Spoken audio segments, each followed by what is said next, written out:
Hey everybody out there, this is Seto, and today for you guys we are going to be talking about some of the new cards that are going to be promo cards for the Legendary Collector's Kaiba set that's going to be coming out to us. I believe it is March 9th of this year. Now that's about 2-3 weeks away, and we're going to talk about some of the two cards that got announced that can help the Blue Eyes deck out. What their effects are, what do they do, how many of them would you play, if at all, and different ways you can play Blue Eyes White Dragon with these cards being played. So if I look down at my phone, that's because I'm reading the card effects. So without further ado, let us get started. So the first card we're going to talk about is the King of D. He is no longer a Lord of D. He is the king of giving the D to your opponent. I know, Konami and our terrible minds, our sick minds, our perverted minds are thinking about he's no longer a Lord of D, he's the King of D. But besides that bad joke, the artwork on this card is amazing. It is beautiful. I've always said about Melody of the Wakened Dragons, it's my favorite card in Blue Eyes White Dragon because it's Lord of D rocking out on a guitar. Well, Konami went a step further for that. They made a Lord of D, King of D, and now he's rocking out on a triple Blue Eyes White Dragon guitar. Like, dude, that's just freaking amazing. That artwork, like, it's one of my favorite artworks in Yu-Gi-Oh right now, I have to say, because I love this card that much. It looks so beautiful. Now the effect, however, is decent. It's a good effect. I won't deny that. But I wish it had a little bit more attack, like at least 1,500 attack, something a little bit more higher than the original Lord of D. But let's read the effect. So the effect states, this card, it's a Spellcaster Dark, just like the original Lord of D, I should mention, level 4. This card's name becomes Lord of D while on the field. That's awesome. When this card is normal summoned, you can discard one spell/trap card. Add one Flute of Summoning Dragon, alright, the Melody of Awakened Dragons, alright, or Dragon Revival Rhapsody from your deck to your hand. Now, Dragon Revival Rhapsody we'll talk about in a second because that's another card that got announced for us. And that card is very good. So, Lord of D here. The fact that I have to discard a spell or trap to search one of these kind of makes me go, I kind of wish it was like Melody of the Wakened Dragons because I could be like, okay, I pitch, alright, for you guys out there, I pitch a Blue Eyes White Dragon out of my hand or a Stone of the Ancients to the graveyard, add a Melody of the Wakened Dragons, add a Flute of Summoning Dragon, add, Dragon's Rhapsody. That would make it a lot better. But the fact that I discard a spell or trap makes me go, no. Like, I like the card. I want to really like it. If you want to play some old school version of like, I guess you could say like running like just dragons, Flute of Summoning Dragons, that's great. The fact, and I have to agree with this, before we got the Blue Eyes support a couple of years ago, I always believed that if we wanted Flute of Summoning Dragons to be good, we needed a searcher for it, and this is that searcher. However, we have new Blue Eyes support that trumps Flute of Summoning Dragons a lot. So I would say that this card could see potential if there's ever like another good dragon deck out there. And what I mean by that is if there's another good dragon deck out there that runs a lot of spells or traps, you could tech this in there to be able to search Flute of Summoning Dragon. Melody of the Wakened Dragon, I don't know if I would, because that's 2 cards you have to discard out of your hand. You gotta think about that. I have to discard one spell or trap to add Melody from my deck to my hand, and then I have to discard another card to get Melody's effect. That's not worth it. And the last card is a Revival card, which I think next to Flute of Summoning Dragon, that's what you would be searching out. So without further ado, let's go talk about that card, because that card is really good in my opinion. And that card is the Dragon's Revival Rhapsody, which I'm going to put up on the screen right now. This card's artwork is awesome. He's like rocking out on a rock, like, ah! And the waves are crashing around him or something. Now this card's effect states, if you control a spellcaster monster, you can target up to 2 dragons monsters in your graveyard, including at least one normal monster. Special summon them. Your opponent takes no damage this turn, All right. You can't only activate one Dragon Survival Rhapsody per turn. Well, this card's good. It's like really good. Now you may say, well, Seto, like, you know, you can attack your opponent that turn. You can't do that. Do I need to remind you how good Soul Charge is in a Blue Eyes deck once you've gone off? Do I need to remind you that can make you some broken boards? This just says revive. If I could I'm going to read it again to you. I'll read it again. It says, you can target up to 2 dragon monsters in your graveyard. At least 1 normal monster. So it has to be, one of them has to be a normal monster. Special summon them. It doesn't say. So, let's think of here the crazy boards I can make here. Goliath. If I send Goliath to grave and I have a Blue Eyes, regular Blue Eyes, or a Blue Eyes Spirit Dragon. Excuse me, a Blue Eyes, I'm having a brain fart. It's 5 a.m. in the morning. I'm trying to make a video before I go to work and do things for the day. But the different vanilla Blue Eyes that can be vanilla Blue Eyes in graveyard. You guys know what I'm talking about. If those are engraved and I have a Goliath engraved, I go, oh, okay, we're born one of those. We're born Goliath from graveyard because I sent it there through Dragon Shrine. Dragon Shrine becomes a lot better with this card. It automatically allows you to activate this card, pretty much, as long as you have a spellcaster in hand. How many times, if I'm playing Blue Eyes White Dragon, have I had this happen to me? Dragon Shrine, send things to grave. Cool, alright. Normal summon Sage with the Eyes of Blue. Add an Effect Veiler, add a White Stone of Ancients, what have you. Set a couple of cards, pass turn, in turn, revive a Blue Eyes.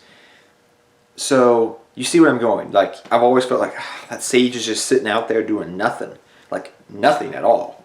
And you can easily set up vanilla Blue Eyes in graveyard. Now, the grant usually says once per turn you only can use this effect, but that means you can revive your Spirit Dragon once you make a Synchro, and that's going to go to your main monster zone now. And I can bring about another Blue Eyes to make maybe an Exceed play. So you could go Spirit, Hope Harbinger with another level 8 if you go alternative. There's just so many plays you can do with this card. And it just says any dragon, as long as the other one is a normal monster, is from what I'm understanding from the card text. Dude, that's good. Now, I'm going to go into a little bit more deeply with this card for the future of this card. This card is going to get better with time. We know sometime, eventually, it could be a year from now or more, we are going to get a Link level 2. We know we're going to get one. When we are going to get one, I do not know, but we are going to get one. And it'll probably have the same effect, add a light from your graveyard back to your hand. That's pretty good, especially with all the stones floating around and everything that you're pitching to graveyard all the time. But what does this do for the deck?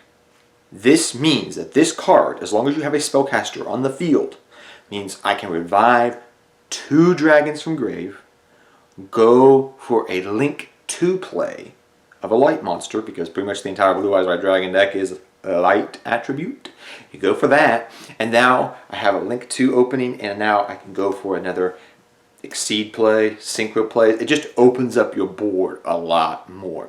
This card easily makes the deck be able to go for Link 2s and Link 3s a lot more easily. Now, maybe you're not abusing them like a lot, but you're able to open your board and not just have to go for Spirit Dragon or Hope Harbinger, wait for it to get destroyed, go for another one. That's something I'm like, the deck is good. It can get around the Link mechanic, but if when more Links come out and people start playing Links more and more and more and they get better effects, just being to use one extra deck zone is not going to be enough for Blue Eyes White Dragon. This card, however, opens up the possibility to be able to go for Link monsters a lot more easier. And you can easily set up the graveyard through Dragon Shrine. Like, you run 3 Dragon Shrine now with this card. Now, how many of this card would you run? That's a good question. The fact that you can only activate one once per turn, it's kind of a deterrent. I would say 2 of in most Blue Eyes White Dragons decks. Personally, I think we definitely keep all 3, Return of the Dragon Lords in the deck. Hands down, that stays in the deck, no matter what. However, I've been playing around with the idea, and I haven't got to test it online, of maybe cutting Silver's Cry out of the deck. Now granted, I love Silver's Cry. I love Silver's Cry, and it's a great card. And maybe I'll even keep it in the deck. Like I said, I haven't tested it, but I've been playing around in my head with it because this card is better than Silver's Cry. Silver's Cry only reborns one normal monster. It's a quick effect, yeah, cool. And I can still conduct my battle phase. This card though, this can set up very powerful boards with very little setup. The spellcaster part, people are like, oh, he has to have a spellcaster on board to do this. Master with the Eyes of Blue, Sage with the Eyes of Blue, Blue Eyes White Maiden. The list goes on and on of spellcasters. Heck, if you want to run Lord King of D, you could run one in the deck if you were feeling that funky to add this card. This card, I think, is a 1 or 2 of in the deck. With time, this card will get better because of the link mechanic. When we get better links, and more links in general that are link 2 or 3, because this can allow you to open up boards. So you could easily, with this card, normal summon a Sage, search a card, special summon out. Let's say you've already set up your graveyard. 2 cards, dragons from your graveyard. Okay, now I'm going to exceed Shogun into a Decode Talker, opening up my board a little bit more. Or when we get better link 3s, you see where I'm going with this. It allows a lot more playability with the link mechanic in the new Blue Eyes decks. Number 2, it allows you to tech in cards and bring them back. Goliath, Blue Eyes Spirit, different cards out there can be brought back with this card. You can bring back Azure Eyes, I believe, and then you can, like, say Azure Eyes is engraved and you need protection. Well, you activate this card, bring out Azure Eyes, have protection for your dragons automatically. You see where this is going. This card's a good card. Now, right now, we have a lot of revival cards already in the Blue Eyes deck, and that's why I was considering cutting Silver's Cry. Because you already have 3 Return of the Dragon Lords, okay? Soul Charge, okay? Monster Reborn, okay? And Silver's Cry. Which one out of all those cards I just mentioned is probably the weakest? Silver's Cry. So I just wanted to mention that as well. That's why I was considering cutting it, because I already have Monster Reborn, I already have Soul Charge, I already have Return of the Dragon Lords. The weakest one out of that bunch is Silver's Cry. Hands down. So maybe cutting this Silver's Cry out for this card, or as a one of, or maybe finding a way to fit in 2 of them in the deck. Now, will Master of the Eyes of Blue be a better card in this deck? Possibly. I don't know. I think Sage is going to be in the deck. Maiden has a little more versatility because Maiden is a spellcaster, so that she can help revive this. And your opponent's not going to stupidly attack into a Maiden. So you have different ways you can use this card with Maiden a little bit. There's just some stupid plays you could do, honestly. One of the ones that came off my head just right this moment is you go, okay, normal summon Maiden with the... So imagine you had a 3-card combo. And I know 3-card combos are not amazing, but this is just an analogy, a little synopsis of some stupid things you can do with this deck. All right? You imagine you have Maiden, Sage, and this card in hand, and you already had dragons in graveyard, all right? Through Dragon Shrine. You could go, all right, normal summon Maiden, okay? Revive my dragons in grave, bring them out. That's 3 cards on field. Now I'm going to use Sage with the Eyes of Blue, target the Maiden, bring out 2 more Blue Eyes White Dragons. Now you have 5 cards on the field. If you're trying to go for a stupid play, you got some stupid things you can do with that. I mean, I'm not saying it's the most optimal play out there, but I'm just saying you're starting to see what this card can do. You can abuse this card if you use it correctly. Now, I'm thinking you run your 3 Sages for your spellcasters, your 3 Sages, your maybe 1 or 2 Masters in the deck. I'm kind of leaning towards 1 of, but maybe 2 of, because I want to, and I think you're going to use maybe Maiden with the Eyes of Blue as a 1 of. You can still run it in the deck. It's versatile. We all know what it can do. But I think it makes it more useful in the deck now, with this card requiring a spellcaster to get it off.